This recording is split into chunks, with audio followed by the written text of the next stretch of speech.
ইন্ডিয়ার বিজিবি বাংলাদেশের বিজিবির পায়ে ধরে মাপসা, তারা নাকি আবার বাংলাদেশের লোক যুদ্ধ করব।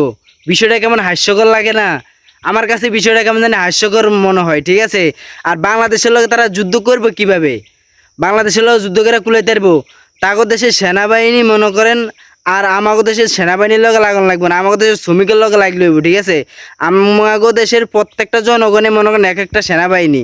আর আমাগো বাঙালিগো মনে করেন কলজায় দূরানিক না, ঠিক আছে। আমাগো বাঙালির কলজা এত বড়, বুঝছেন। আর আমাগো দেশের লগে লাগলে জীবনও কুলাইতে পারবে না, আমাকে সেনাবাহিনী ছাড়া লাগবে না।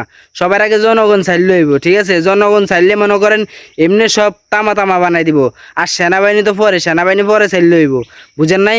আমগো দেশের আঙ্গ বাঙালিগো মনে করেন কিছু থাকুক আর না থাকুক, কিন্তু কলজা ভরা সাহস আছে, ঠিক আছে। আর ইন্ডিয়ার বিজিবি আমগো বাংলাদেশের বিজিবির পায়ে ধরে মাপসা, বুঝতে হবে না বিষয়টা, ঠিক আছে। আর আমগো বাঙালি মনে করেন দেখেন না, সব সময় মনে করেন মায়ের আগে থাকে, ঠিক আছে। আমরা বাঙালিরা, আমরা মুসলমানেরা কোনো সময় মৃত্যুর ভয় পাই না।